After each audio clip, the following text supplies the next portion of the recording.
Every day when I'm going to college or work, whoever I meet on the street, I will just give them one flower. Until one day, I was like walking on the street and I see an old man coming my way, like his head down and his hands behind his back. Yeah. And I looked at him and I was about to say good morning. Then he looked at me and then he took his hand from his back and he gave me one beautiful and fragrant flower. And that moment I stood there and I was like crying and laughing. He just walked away. He just gave it, he smiled, and then he walked.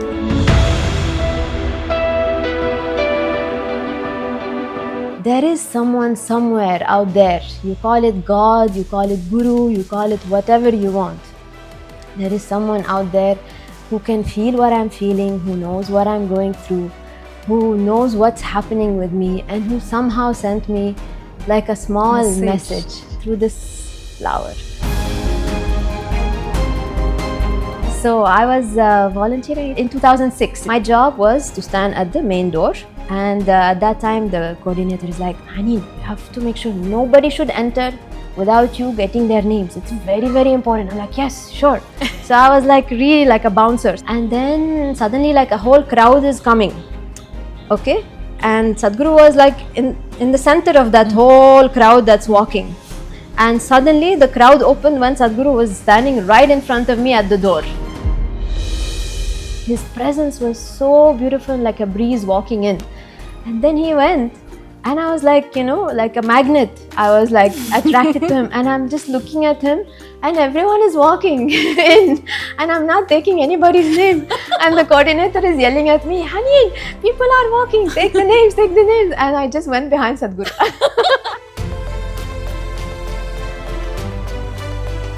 So the question was in my mind, like, I want to ask him if I should come for teacher training or not. If he says yes, I'll come. If he says no, I'll go. And I was like behind him. Every time there's a break, I'll be behind him. One day, it was around the break time and he was walking. Then he looked at me like this and he said, Sadhguru, can I ask you something? And he said, sure. I said, I want to come for teacher training. I didn't say, shall I come? I'm coming with so much confidence, Then he's like, okay, go back, volunteer for some time. And when you feel ready, you come back. And he left. He like kind of knew this 1% doubt was there in me. And he kept it in my hands. He didn't like clarify it to me. He made me more confused. That night I was so upset with him. I'm like, why didn't he tell me? If he had said yes, I would have just come. If you had said no, I would have just left. That night in the satsang, I didn't even want to look at him. He's talking and I'm like, my head is down. And like, how can you just do this to me?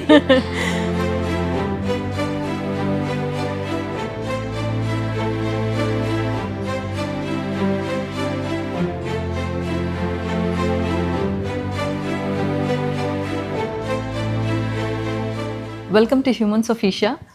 Today we have with us a full-time volunteer, an Ishanga, more importantly a woman who walked the path of priesthood. We are very happy to introduce Bhairagini Maa Hanine with us today. Let's hear her story today. Namaskaram, Ma. Namaskaram. Very, very happy to have you here. Thank you, and I'm glad that you have invited me for this. Definitely Humans of Isha audience and all the volunteers and meditators across the world would like to know what's going on with Bhairagini Maa here. Their life and their experience with Sadhguru, so many things. So first question, as usual with any other humans of Isha, how did you first get to meet Sadhguru? Who were you before meeting Sadhguru? So my name is Bhairagini Maa Hanine and I originally come from Lebanon. And back in Lebanon, I was a creative art director in an advertising agency. I was living my life there, happy life, as people think of a happy life. Everything was going great, nothing was wrong in that. Until like what Sadhguru says, that many people come on the spiritual path when life knocks them down.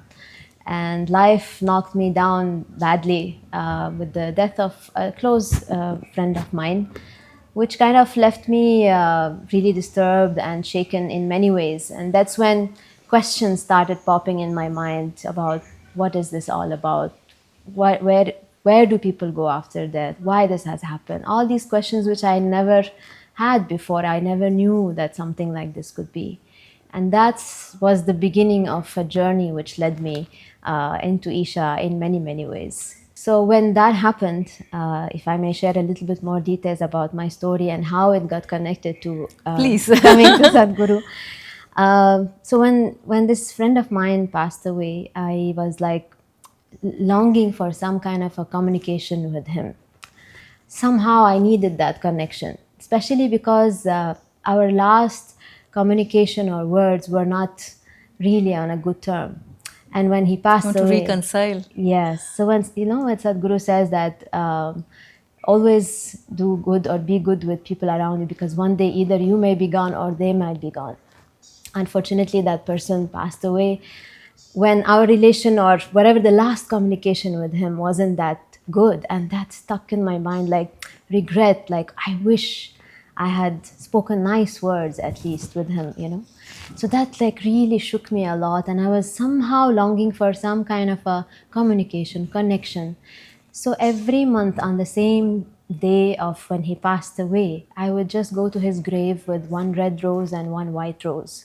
I would leave it there and try to communicate, somehow looking for some kind of a response back. But after some time, when I realized like there is no communication from the other side, this is not going in the way I was looking for, then it struck me like, why don't I offer the same thing but to the living, to someone who's alive? And from that day, I decided like every day when I'm going to college or work, whoever I meet on the street, I will just give them one flower, be it a rose or any flower. I'll smile and I'll just walk away. I don't want anything from them. I don't want to communicate with them. I don't want them to communicate with me. I'm not looking for any kind of a relation. I just want to see that response on them when I give this flower to them. That small communication from their side with a smile and joyful face used to mean a lot to me. So I did that for a while, and that used to be like the most, beautiful and the pleasure of the day. Anybody on the street, random. The moment they are walking on the street in front of me, I will just take one flower, give it to them, smile, and walk away. You have a bunch of flowers every day? No, like either I'll buy one, or if I see something on the side, I'll just pluck and give it to them. Or if I don't have a flower, I'll just say good morning, good evening, a smile, and I just walk. And you won't believe it, like the way people would receive it, they were like in a shock, like, oh wow, can someone be that nice with us without wanting anything in return? Until one day, I was like walking on the street and I see an old man coming my way, like his head down and his hands behind his back. Yeah. And he's coming towards me on the side road. And I was like, oh, I need to find a flower. I need to give him a flower. And I'm looking, there is nothing on the side. And he's getting closer and closer. Then I'm like, come on, some flower, even a small tiny one would do. Nothing I was finding. Then I'm like, okay, I'll just maybe do good morning and then smile, and that's it. So he reached like almost this close, right? And I looked at him and I was about to say good morning. Then he looked at me and then he took his hand from his back and he gave me one beautiful and fragrant flower. Oh. I was like, whoa. I took it and I was like in a shock, like, how can that be possible? What I have been doing all this while, someone has done to me. And that moment I stood there and I was like crying and laughing. He just walked away. He just gave it, he smiled, and then he walked. Whatever you've been doing all along. Yeah, exactly. And that moment made me feel like there is someone somewhere out there. You call it God, you call it Guru, you call it whatever you want. There is someone out there who can feel what I'm feeling, who knows what I'm going through, who knows what's happening with me, and who somehow sent me like a small message through this flower. A beautiful gardenia. If you know gardenia, it's like the most fragrant white flower that you can see. It's outside Dhyanalinga. Okay. So I took it and I was like, it was like a message to me that there is hope from a dead, depressed flower that I was. There is a hope that I can one day blossom and become like this fragrant flower. And that's when my journey started looking for spirituality. Being a Christian, I come from very different country, culture, all these things. But those questions led me to wanting to know there is something more to this life. It's not just this, there is something else. And I started looking and reading books, and I went to different organizations, did all kinds of meditations, met different kinds of masters and teachers and gurus. In Lebanon? In Lebanon. So there was like organization where they're teaching Osho meditation, something they were doing like Reiki, like all these kinds of things were offered there. It was nice, but it was never fulfilling. Like I was like, okay, I'm feeling good during the session, but I was longing for something like I want to learn something which is really precious from someone who knows what it is, but I don't want to follow them. I just want that thing from them, and then I'm longing for something like this.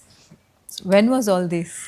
This was when was it? It was, I think, 2003, maybe around that time. And then I was looking, nothing was fulfilling. And one day I was just sitting in the center where I'm volunteering, and then one friend of mine sitting on the opposite side with another person, his friend. That friend has just come back from India, from Isha. He had visited Isha, and he came and he was just sharing with him. I was looking at that person, the brightness in his eyes when he's talking about the ashram, the way his eyes were like shining and sparkling when he's saying, he was talking at that time, the Tirthakun was still in the making. He was saying it is yet to be built. They are building some water body underground, which is very powerful, this, that. And I'm sitting for and I'm like, wow, that sparkle in his eyes, I want that. This is what's missing in me. It's like, you've been eating food, but there's no flavor to it. But that is the flavor that is missing, that I really want that. So I'm like listening from far, and then I waited for him to leave. And I went to my friend and I said, where was he? I want that. He said, you come. There is this Indian guru. He does programs here. And I'm like, no, I don't want to follow any gurus. I was reading for Osho, and I used to love Osho because I used to think like he's a wise man. Wise man means long white beard. And at that time, even in the center, there were books of Sadhguru. But if you know, he used to have that little young image, right? And I was like, I never opened the books. I'm like, all these new age gurus, what do they know? What do they know? Look at Osho. They need to have a white beard. Yeah, his beard was not white enough. So he's like, you come. And I'm like, no. I heard about him. Although like some of my friends who are like hardcore non-veg, alcohol, this, that, they're not interested in anything like that. But they did this program and they are so committed to the practice. And I'm like, what is about this man? What is he offering all those things? Then he's like, okay, you don't think about the man. You just come. There is a free introduction. You know what I'm talking about. Just come for the free introduction, nothing else. You listen to it. You like it, you stay. You don't like it. Introduction is free. It cost you a life. Introduction is free. That cost me my life. Happily. So that was the first time the program was conducted by Ishangas, by teachers, Lebanese teachers who just recently got trained in the ashram. Okay. And they went and they were teaching the first inner engineering class after Sadhguru's classes. So I missed Sadhguru's programs. Okay. I just, went for the teacher's class. In 2005? In 2005, yes. Okay. So I went for the free introduction and I sat there. The moment I entered, and I saw Sadhguru's picture there. And I was like, oh, wow, that's the same man who I have seen the books, but I never even opened it. And then they started the introduction. And it was like, wow, this is it. This is what I have been longing for.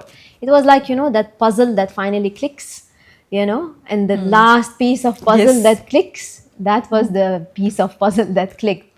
And I clearly remember when they first played the first video of Sadhguru, his voice was what captured me. I was like, this voice doesn't match this figure. This voice seems much bigger, much more, what I mean? Yeah. Powerful, and as if there is some higher thing, something much more powerful to this being, whoever he is. And this is, I remember clearly, the voice is what really, captured me. So I did my program, the inner engineering, in 2005. And to my surprise, on the last day of the program. The teacher It was said, 13 days, right? no, it was 7 days. That was the first 7 days program. Shambhavi. Shambhavi. Yes, the Oh. first Shambhavi program that happened in Lebanon at that time. Okay. Yes, and the last day of the program at the closing session, so the teacher announced. Before that, if I may share this, one day before closing, all the participants, because we were the first group, right? How many were there, Ma? We were just like around 30 of us, Okay. and there were like around 30 volunteers also, because everyone was so excited, the first program happening, everyone wanted to support in that. And then all the participants were discussing like, what shall we get them tomorrow? Some gift as a token of gratitude for how they were with us. To all the volunteers, let's get them something. So somebody was saying we'll get chocolate. Someone was saying we'll get clothes. Somebody was saying something, all the other sweets, this, that. Then I'm like, let's get them flowers. one flower each one of us we can get, right? Each one of us we can bring one flower, and there are almost 30 of them. So each one of us we can go and give one person. So they all agreed, and I said, let's do it as a surprise. Okay. And each one of us came next day for the closing with our roses, okay, hidden. And we kept it hidden on the side, and we sat for the session. Then the teacher is closing the session, and she said, we know how to start a program, but we don't know how to close a program. So we will close the program the way Sadhguru always closes his programs, by giving one rose flower to each participant sitting in the hall. Oh. And I was like, wow, this old man also gives flowers.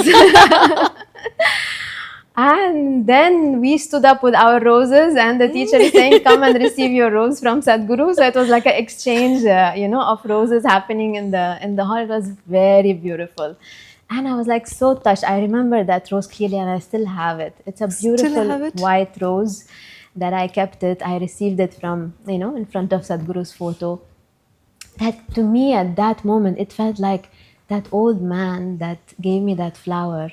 It felt like it was Sadhguru himself who kind of led the way for me to come on this path through a flower, just a flower, And that's how my journey started, started volunteering for the programs, and used to give me like the most fulfilling thing ever. I used to finish, work quickly. What was your initiation experience?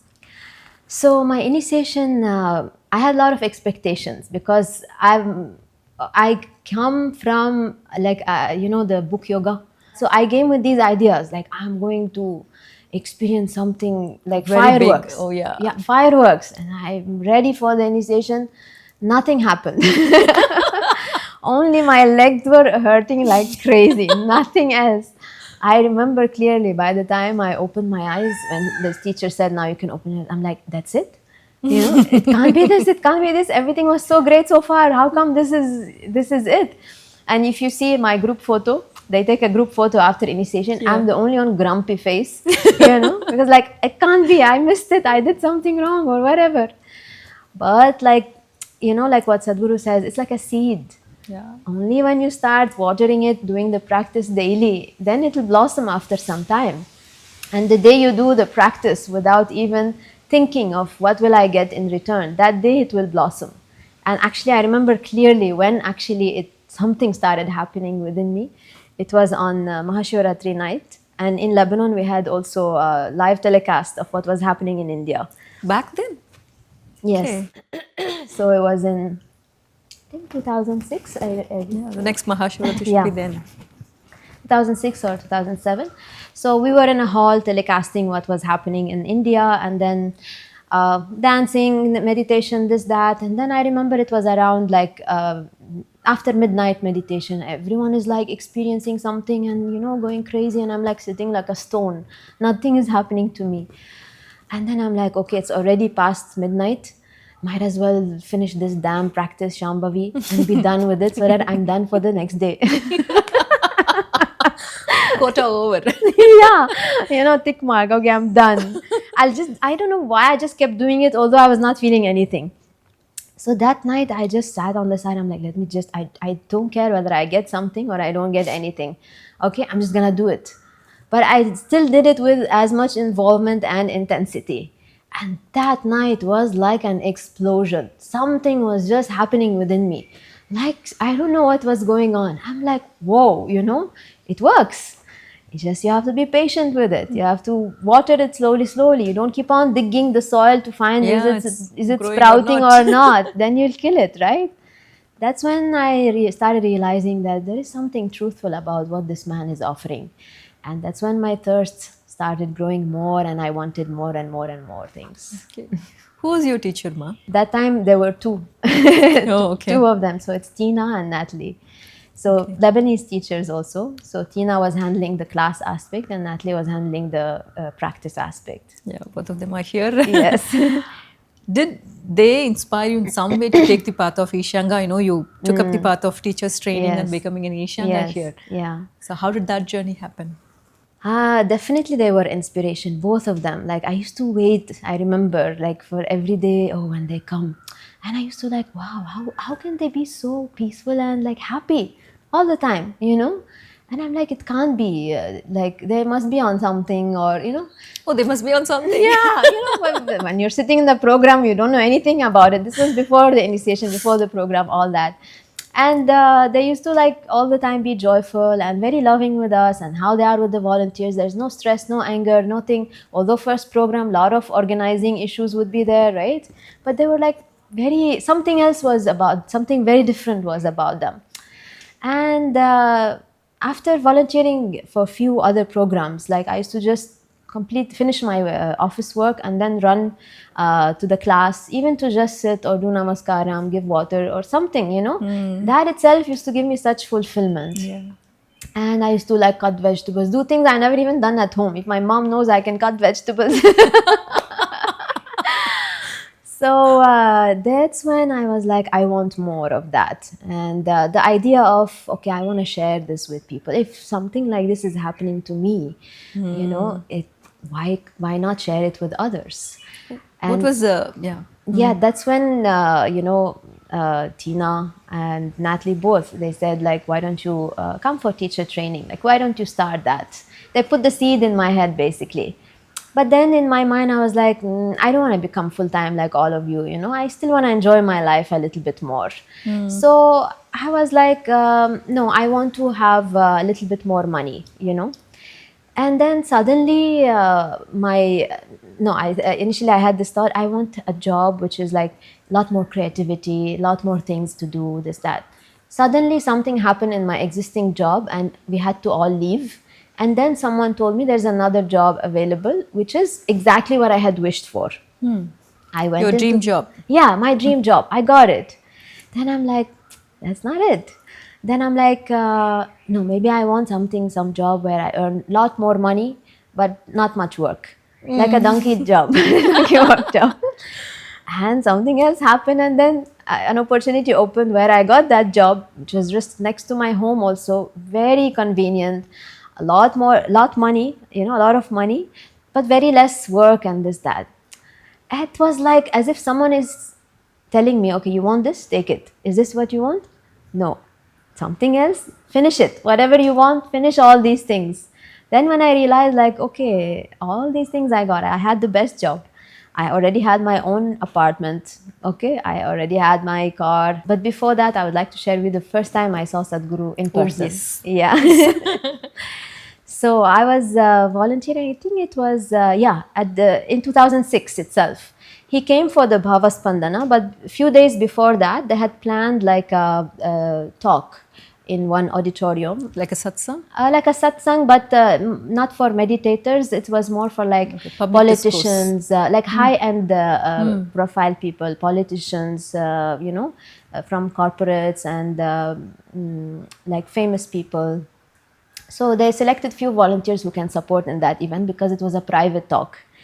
So my job was, till then I have not seen Sadhguru in person, all this while. My job was to stand at the main door and not allow anyone to enter without checking their name and their details. More like a security. A security, but the gentle one, like a Isha one. You know how we are, right? Yeah. So I will have to welcome them, namaskaram to each one. May I see your invitation? Can I check your name? And at that time, the coordinator is like, Hanine, you have to make sure nobody should enter without you getting their names. It's very, very important. I'm like, yes, sure. So I was like really like a bouncer standing at the door, making sure, doesn't matter how big that person is, a politician, not politician, my job is check your name.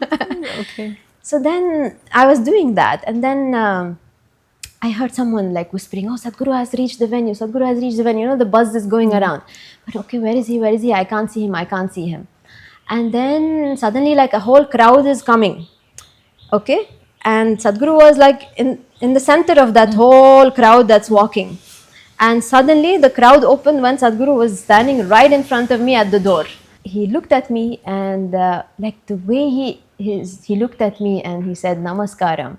I was like, you know, stunned. I just froze there. I didn't say neither Namaskaram nor welcome, nothing, because it like shook me. I don't know. It felt like, you know, like that bubble of like sweet, pure white light just floating, you know. And then it was such a breeze. Like his presence was so beautiful, like a breeze walking in.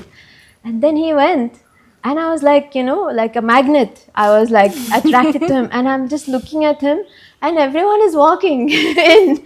And I'm not taking anybody's name. And the coordinator is yelling at me, Hanine, people are walking. Take the names, take the names. And I just went behind Sadhguru. I left everything. I went and nicely sat for the satsang. After that, I was like, I don't know if they'll call me again for volunteering or not. But that was the first encounter. Like, I was like, you know, what is this thing, this man, this being, whatever you call him. Then, of course, I did Mabhava Spandana with him in Lebanon that year itself. And next year, 2007, is when I decided to come to the ashram for the wholeness program. So I attended the 8 days wholeness program, where they used to teach Shunya, meditation, Hatha Yoga, Shakti Chalana Kriya. It was, I think, the last wholeness program that year, 2007, that happened. Okay. This was my first visit to India in 2007. And I remember clearly, like when I reached the ashram, I had a very tough journey flying. Like we missed the flight. We were stuck in Delhi for almost half a day. I was like dead. By the time I reached in the night, I was like, you know, flat. And the next day morning when I woke up and, you know, I just opened the window and I saw the trees and, you know, the space. That's when I realized where I am. When I saw the space, I was like, wow, you know, this is such a beautiful place. I've never even imagined the ashram can be like this, because I've not seen any pictures, any videos at that time. Nothing was there. So everything really felt like home to me. This space, like more than my home, if I can say. The space, the people, how warm they were. You know, everything was just too good to be true. That's when I realized, I was like, I'm coming back. This is where I want to be. This is what I want to do. Because everything was even before you went through the program, before you saw Dhyan Linga. Everything. I was like, something is about just this the place. Air. Yeah, just it's in the air. Exactly. And everything was just like amazing. Every small session or, you know, whatever they were doing with us, I was like just flowing with it. And then it was really a beautiful experience. And in one session, in the break time, we were outside. And somehow it was like during the break time, and Sadhguru was with us outside. And we were just about to go inside for the session. And Sadhguru's walking, and then he looked and he saw all the shoes were all over the place. So he left the group and then he went down and he started arranging the shoes, you know, one by one, one by one.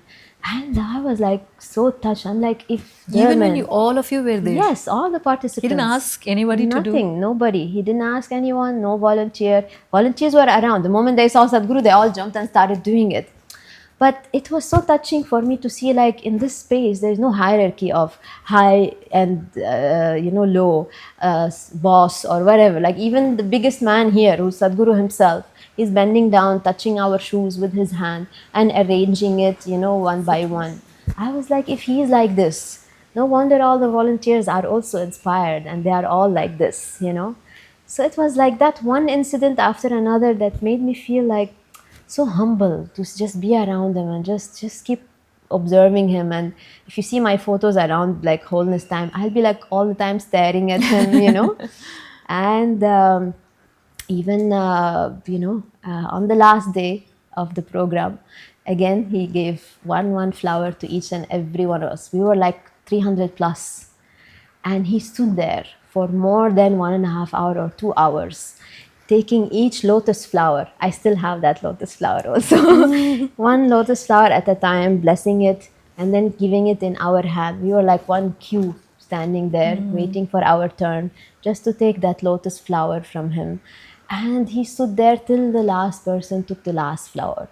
I was standing there and I'm like, what are you, Like, why are you so like this with us? Nobody has ever been like this with me, not even the closest people to me. Why would he do something like this? And it's not easy to stand there for like 2 hours taking one flower. It's not like he's blessing the whole tray and then it's getting distributed to people. No, he stood there till the last 300 and plus person came and took the flower and then went. So this is when I realized, like, that's it. I'm coming for this. So the question was in my mind, like, I want to ask him if I should come for teacher training or not. I was 99% sure, but this 1% is always doubtful in your mind, right? Like, should I really do this or not? Or should I continue my career? And, like, these doubts are always there. And I'm like, let me ask him. If he says yes, I'll come. If he says no, I'll go. I want him to decide for me. I don't want to decide for myself. And I was like behind him. Every time there's a break, I'll be behind him. Waiting for him to look at me, to just ask this question. Someone was like burning within me. Until one day, it was around the break time and he was walking and I was like, he can see someone is like behind him. Then he looked at me like this and he said, Sadhguru, can I ask you something? And he said, sure. Then I said, I want to come for teacher training. I didn't say, shall I come?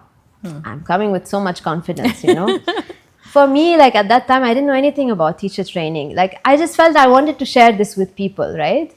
And I had no idea what teacher training is and what it takes. I thought, okay, you just learn a course and then you just go and then teach it. That's it.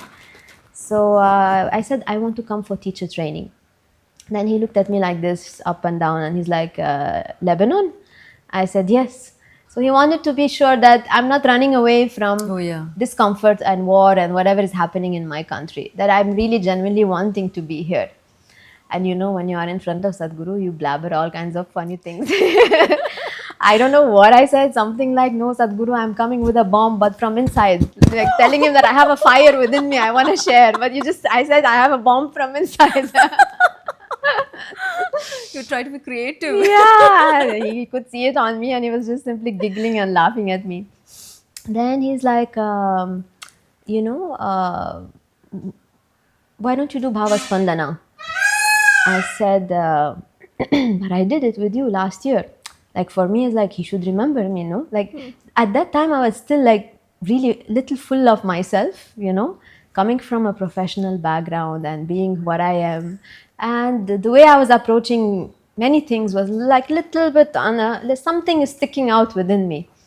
And then he's like, okay, are you going back to Lebanon? I said, yes. He's like, okay, go back, volunteer for some time. And when you feel ready, you come back. And he left. He like kind of knew this 1% doubt was there in me. And he kept it in my hands. He didn't like clarify it to me. He made me more confused by throwing it back at me. Like only when you are 100% clear, you come back. You really want it? Yes. And that night I was so upset with him. I'm like, why didn't he tell me? If he had said yes, I would have just come. If you had said no, I would have just left. That night in the satsang, I didn't even want to look at him. He's talking and I'm like, my head is down. And like, how can you just do this to me?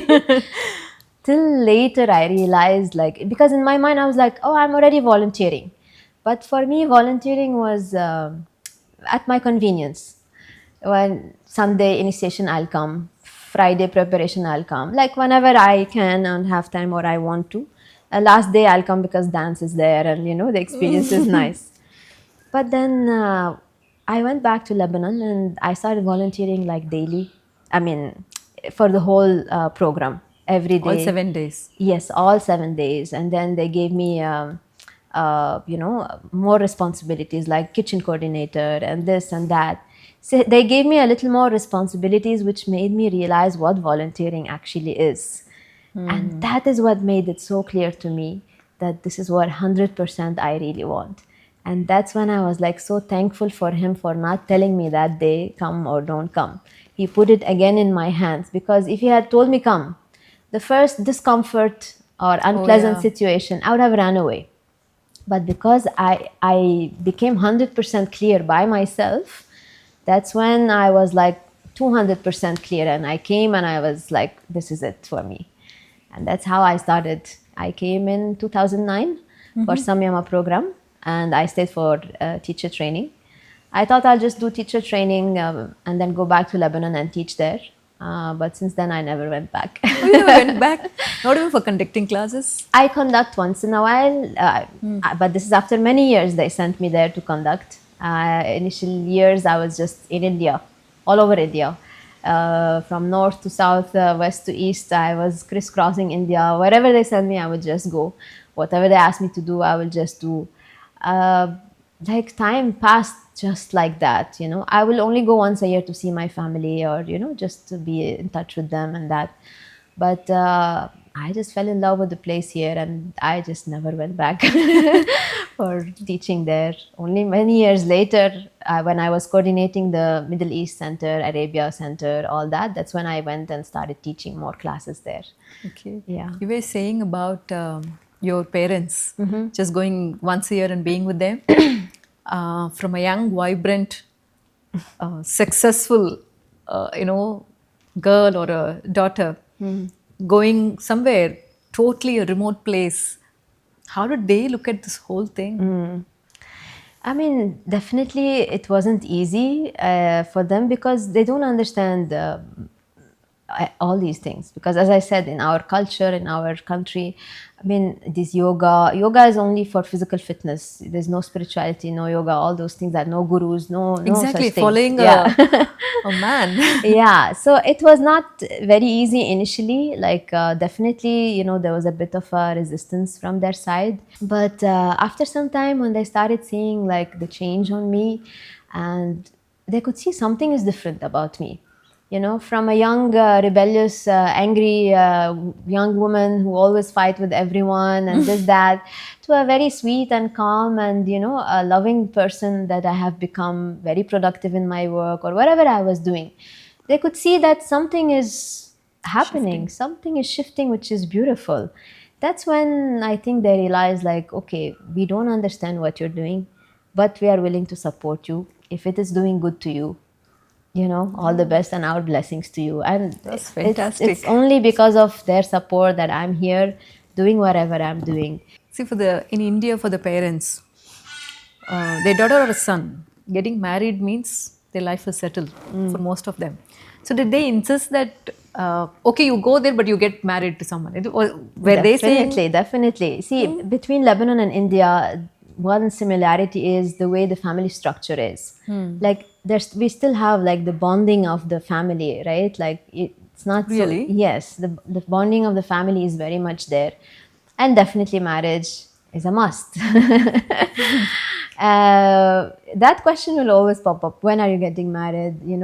Why don't you get married? When will this happen? But later again, they gave up, because I mean, they realized it's my personal choice. Whether I get married or I don't get married, it is very much my personal choice. And I said, okay, listen, if you are not happy in your marriage, why do you want me also to get married? So, like, leave it to me, basically. If it's meant to be for me, to be in the marriage life and all that, I will go for that. If it's not, I'm happy the way I am. Wouldn't you be happy to see me happy? They said yes. I said, that's all, no? It's not like I have to be happy only if I'm married. I didn't leave because there's any issues in the family. Not at all. I had a perfect life in every possible way. And siblings? I have 2 elder brothers. I'm the only young daughter, so that's even more tough to let go of your young, daughter. So, but as I said, they have been very supportive. And your brothers were okay with you moving out? Nobody was okay initially. Somehow, I made my brother do the program. One of my brothers, him and his wife, they both did the program. That's when he realized, this is good what you're doing, and that's when he was like little supportive for me, and Oh, that's fantastic. yeah. So now you came to the ashram, you took up teachers training, and you started traveling across the country. How did people receive you? That you being a foreigner and coming and taking, teaching yoga. So did you see any kind of difference in the way you were treated, or any odd such things wherever you went, and traveled in India? Yeah. Odd situations, it was not odd, uncomfortable situation. It was like cute, I would say, because they'll see like, oh, overseas means like interesting. They were very intrigued. One thing is they were very interested and intrigued. But it was very interesting for me to see what's happening in front of me in the classes, because the way they look at me on the first day and the way they are on the last day is a huge change, because they come and then they see a young overseas girl. They're a little suspicious, like, oh, what are you here to teach me? You're here to teach me my own culture, my own, you're from another country, you're here to teach me, that kind of a thing, like, who are you to teach me all these things? I know more than you. But they were kind enough to stay and not drop out. So, but the way they, they were like listening to the instructions, going with the program, through the initiation, after the initiation, at the end, they're like bowing down and touching my feet. It's not because of who I am, it's because of who I'm representing. They know that it's not us. We are representing someone else much higher and bigger than us. That is the person who's offering this to them. And to that, they were bowing down. That is when, you don't really look at yourself anymore as a woman, young, overseas, this, that. I don't carry it. I also started learning the language. And many times they will mistaken me. They'll think I'm from Kashmir. And I'll say yes. So I kind of blended with wherever I went, whatever culture, the food. It was never a struggle for me, the change of culture. So I kind of blended because when you are doing something you're happy about, you just want to embrace the whole thing from A to Z. You just want to learn everything and become like that. So many times, people mistaken me. They don't know. And when I started picking up a little bit of Hindi, I learned it from the streets, from the, auto rickshaw walas or the local trains, this, that. I learned by listening. And I learned few words only just to manage to reach somewhere, this, that. If they ask me something extra, I will only repeat what I know. So sometimes I'll say those few words. They'll think, actually, I'm Indian, I speak Hindi. And he opens his life for me and starts telling me his whole life. And I'm like, acha. But I have no clue what he's saying. And they don't find out. Some finds out when I'm saying for some question or something which is irrelevant, some don't find out. But it has been interesting, fun journey in many ways, because as an Ishanga also, it's not like you're always only standing in the class and teaching class. In the training they'll make you go through all the works. You have to clean the toilets, you have to, sweep the floor, you have to cut vegetables in the kitchen, you have to do everything. All this, which made a huge difference in strengthening me as a person, such that anywhere you throw me, I can adapt. I'm fine with that, and no struggles in any way. So teacher training was a huge support for me in that direction. So we're taking classes. Can you mention a few instances where this person became something else at the end of 7 days or after initiation? Something you can't really comprehend, but maybe, I don't know, not exactly miraculous, but some kind of total transformation you saw from day 1 to day 7, somewhere, new There was few incidents like this. There's one guy, I remember him clearly, in Lebanon. He's like a bodybuilder guy and only interested in muscles and this, that. First day when I saw him, one thing is he's struggling to sit, and I'm like, I don't know how he will go through the program. And it was very obvious he wasn't really interested. much, like he was listening. I mean, he was there sitting. He doesn't know why he's coming every day. Although he's not liking it, he's not enjoying it. Somehow he kept coming. And the last day, when, we also give them, the flower. At the end, we give the flower. And the moment I gave him the flower and he looked at Sadhguru's photo, he just broke down. He broke down completely. And then he came and shared with me. He's like, nothing touched me throughout the whole program. But just the way you gave me the flower, it felt like it was Sadhguru himself giving me the flower. And that touched me so much. After that, that person did Bhavaspanana, came for Samyama, and then his whole life transformed completely. He lost weight, he stopped all the gymming and all that, became vegetarian, just by giving one simple flower that made him, something touched him. That's when he felt Sadhguru's presence in some way, because that's the time he came close to Sadhguru's photo and he was receiving something. And that was the moment when I was not there as a teacher. It was like as if he's receiving, because we keep it in front of Sadhguru's photo. Yes. They receive it themselves. We don't give it to them in the hand, right? And that was his connection with Sadhguru. Again, through that, flower. And he, wherever Sadhguru was traveling, he would travel, volunteer there. He just like, He's here now? Now he's not here, but he comes whenever any events or programs that happen. Even many other times, like one time I was in South Africa, and I was teaching a class there. And then one lady came to me and she's like, I want to be like you. I've wasted 30 years of my life just simply raising my kids and doing this, doing that. Nothing was fulfilling. Just sitting here for 7 days, something has touched me. I want to be like you. It was like an inspiration for her, that she's like, I'm so glad you chose this in your life. You didn't choose to just do like all of us are bound, or, we have to do this. Now my children have grown up. I have the freedom. Now I want to come and become like you. That really touched me. And in one of the Ishanga's meets with Sadhguru, I asked him this. I said, Sadhguru, I feel sometimes I don't deserve what people, how they see me. I'm not what they see me, because I know what struggles I might have. Limitations, nonsense, everything I have, And how do I handle it when they come to touch our feet, or, they see us as an inspiration? He said, use this as your growth. This is a way to use it for your own growth, that you work towards how people are looking at you, right? You are part of me, you're a limb of me, and that's how you should constantly strive to become like that, how people look at you. And that's where our growth is. It's not about simply learning a bundle of instructions, standing there and delivering it like, simply. It's like with every class, you're there living it with them, going through the same processes with them. Every class there's a growth, not just for them, but for me also. And seeing the transformation on them from day one to the last day, how they are, it was like the best feeling ever that anyone can ever get. What is it that you can do in your life that can give you this much fulfillment? For me, this was it.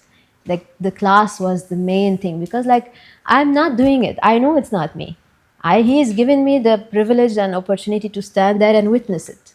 I was just a witness who learned a few words to just simply say it, play a video, do certain things, and just witness like how he transforms people. That's a huge privilege, isn't it? It is wonderful privilege. Yes, absolutely. Just to see people coming in with so many questions, so many worries, doubts. Yes. Totally getting transformed in 7 days. Absolutely. The beautiful, the real side of Sadhguru, if I can say, which very, rarely people would see, because people don't really know what's happening with him as a man who has still a physical body. We think he's a superhuman who, nothing happens, to Sadhguru. But his physical body is very much there. His health also can go up and down, and he can have accidents and incidents and, situations where it is tiring, it is, you do fall sick and all these things.